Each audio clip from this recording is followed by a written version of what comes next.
What's up everyone and welcome back to the Live Alive. Today let's get started with Milan competes with Liverpool for teenage midfielder. AC Milan face strong competition to sign Hasan Ouedraogo from Schalke 04 with some Premier League teams also keen. Report claims. Sky report that Liverpool are among several Premier League clubs closely monitoring the progress of Ouedraogo, the 17-year-old who has broken into the first team at Schalke as they look to get back into the top flight. Everton and Brighton are also monitoring the Germany U17 international as per the report. But Bayern Munich and RB Leipzig are keen on the teenager and want to try and keep him in Germany. Sky add that Milan have also begun inquiries about a move to Serie A for Ouedraogo, who would follow the path that Malik Thiaw took after he left Schalke for the Rossoneri.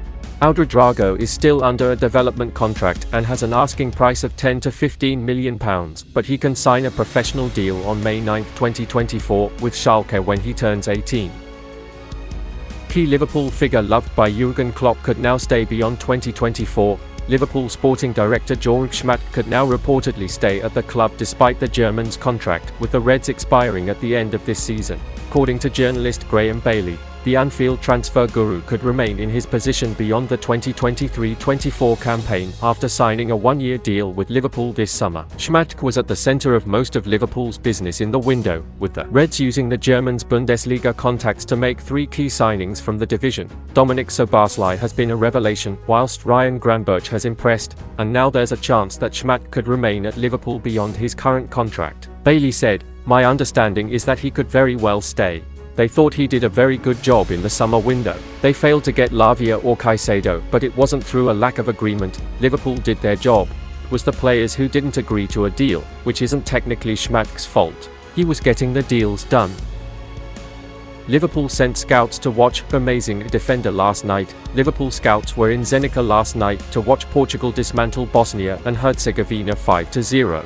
Diogo Jota was a 65th minute substitute for Roberto Martinez's side, but the Reds' number 20 was not the focus of attention. Instead, 90-minute claimed that Liverpool talent spotters were there to watch two players, Sporting's Goncalo Inacio and Wolves forward Pedro Neto. Inacio seems to have been the main focus, with the 22-year-old said to have been monitored for well over a year by the Reds.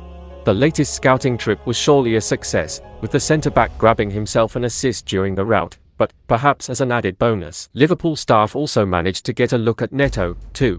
The Wolves man came on alongside Jota to play the final 25 minutes of the game. As well as watching these two Portuguese stars, Red scouts are said to have been keeping busy over the previous international break in September as well. Then, two more centre-backs were on their watch list. Another from Portugal, Antonio Silva, who didn't play last night, and Italy's Giorgio Scolvini were reportedly assessed last month. By now, you'd think that Liverpool will have everything they need to make a well-informed decision on Inacio. He now seems to have established himself in the Portuguese first 11 and looks set to stay there, possibly alongside Silva in the future. A left-footer, the Sporting man could be the perfect option to take over from Virgil van Dijk over the coming couple of years, recently described as amazing by football journalist Fabrizio Romano. Liverpool won't be the only ones interested in Inacio, though. Just as they normally are, there would likely have been scouts from all kinds of teams with their eye on him last night.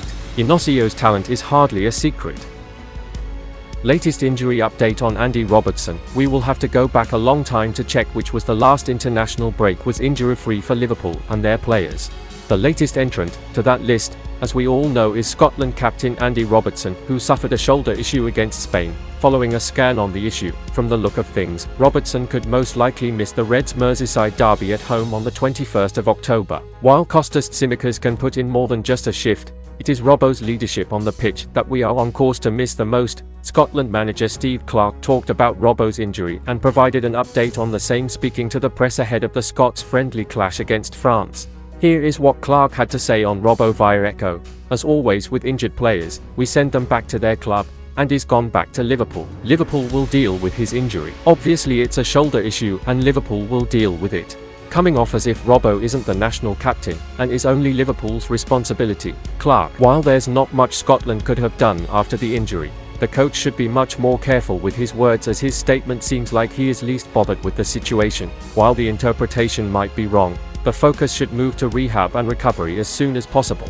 Robertson is too important a player to miss a lot of games, and the emphasis should be on seeing him return to the pitch as soon as possible. And at 100%, Robertson is not only a key player for his club but also a leader and an influential figure on the field. His importance to Liverpool's defensive stability and attacking impetus cannot be overstated. He has a goal in 8 appearances for the Reds across all competitions this season. Tsimikas will have big shoes to fill, but given how he has fared in the past, it is not a major worry as we know Costas can compete with Robbo for the starting spot. Qatari billionaire wants to buy Liverpool after Man United bid rejected. Fabrizio Romano has confirmed, courtesy of sources close to Sheikh Jassim, that the Qatari billionaire's decision to exit negotiations over the ownership of Manchester United is 100% guaranteed.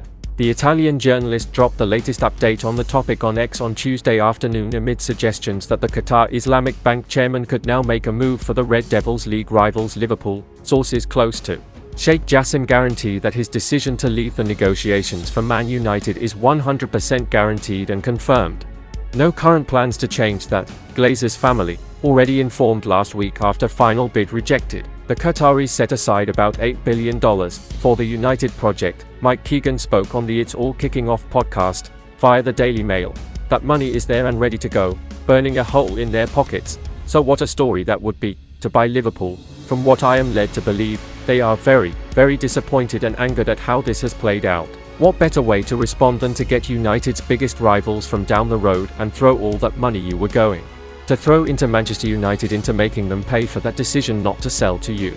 Assuming that the Qatari, whose family's collective wealth is believed to number at around $275 billion, is indeed a genuine Manchester United fan, though that is yet to be a verified fact. One might argue that such an eventuality is unlikely to come to pass. Moving on to the Liverpool side of the equation, we'd be stunned if John W. Henry and FSG were prepared to sanction the sale of the club to such an individual. Fenway has certainly already made clear at the time when they were considering potential offers that any new custodian would have to reflect our values. In that sense, and also taking into account the fact that minority investment has been successfully secured from Dynasty Equity, it's hard to imagine a world in which we'd welcome a bid from Sheikh Jassim in the near future. And that's the end of this video. Don't forget to subscribe and turn on notifications to support me.